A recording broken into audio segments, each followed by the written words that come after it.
Welcome. We want to take a look at a couple of examples of solving absolute value equations.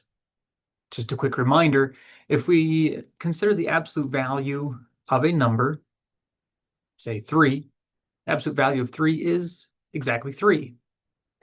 On the other hand, the absolute value of -4 is +4. So it always takes the it always takes the positive version of that number. We can think of it as the distance from 0. Let's solve this equation. If I want to find the number whose absolute value plus 3 is equal to 8, the easiest way to do that is to consider the absolute value itself.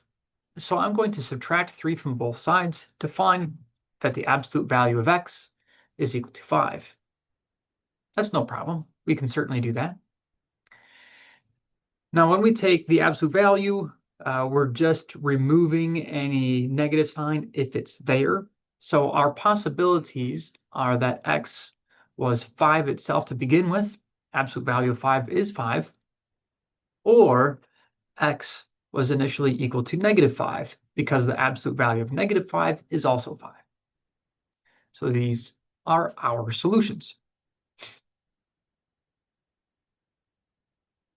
I can change this up a little bit, and what's inside of the absolute value can take on a different appearance. This is very similar to the previous problem. I can add 4 to both sides here to get the absolute value of x minus 3 is equal to 2. Now, I know that whatever is inside of these absolute values was either 2 to begin with, because the absolute value of 2 is 2,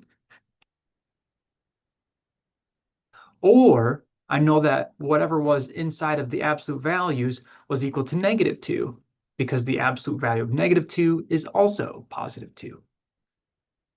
Now I can solve each of these linear equations.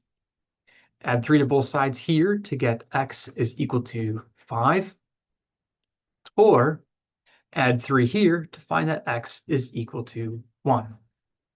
And these are our solutions here. We'll look at absolute value equations more a little bit later, but this is sufficient for now.